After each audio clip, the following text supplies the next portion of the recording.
untuk persoalan yang pertama ni kan, saya nak kaitkan isu-isu semasa dan juga hari ni pun juga timbulnya pelbagai polemik yang ada. Kalaulah kita termakan benda yang tak halal ni, tak katakanlah bahawa kita terminum arak ke, kita termakan benda yang ada haiwan yang tak sembelih sebagainya, sedangkan kita tak tahu ni Ustaz. Ya, isunya sekarang lah memang tak tahu.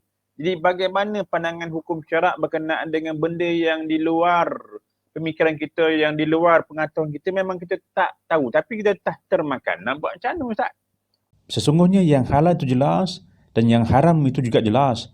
Bagaimanapun di antara keduanya terdapat perkara yang tidak jelas, yang syubhah, yang mana ramai orang yang tidak mengetahuinya.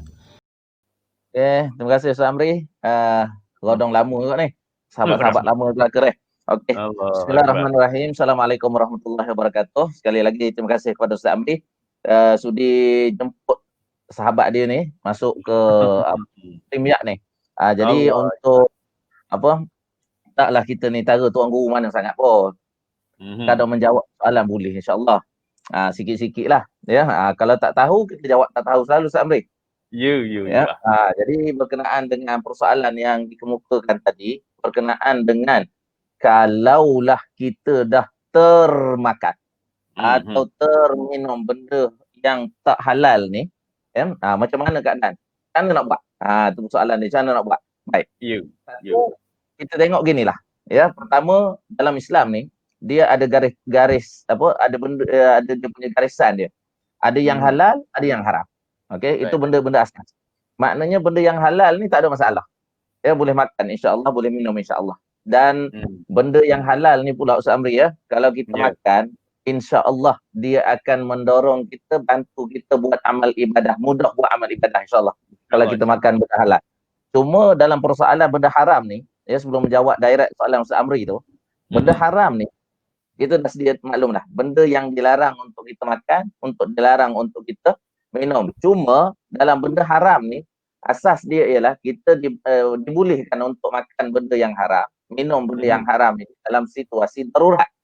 Keterpaksaan yang amat sangat. Tak makan mati. Contohnya sesat di hutan belantara, tiba-tiba lalu babi situ.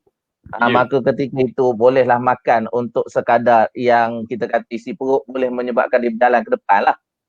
Tapau tak boleh. Tarik telinga babi, tapau, simpan dalam poket, bawa ke depan. Kok depan tu kan tak ada babi dah. Jadi dia tapau tu haram lah. Dia kena makan hak ada saja ketika darurat. Dan berkenaan dengan persoalan Ustaz Amri itu tadi, kalau yang kita kata tadi boleh makan benda haram dalam keadaan darurat. Kalaulah dalam situasi kita hari ni kita tak tahu. Tak tahu ya. Benda tu mungkin kita dah makan 20 tahun dah Ustaz Amri. Isu kartel daging pula lagi dahsyat, katanya 40 tahun. Allahu Rabbi. Katanya lah. Itu maklumat ni kena sahih betul-betul sebelum saya bawa kau orang. Bahaya. Kan? Jadi ni kita kata ginilah. Kalau benda haram yang kita termakan, bila perkataan tu maknanya tak sengaja lah. Ya, tak sengaja. Jadi kalau termakan benda haram dalam keadaan memang kita tak tahu benda tu benda haram, maka sekarang ni sebelum saya jawab hal tu ya.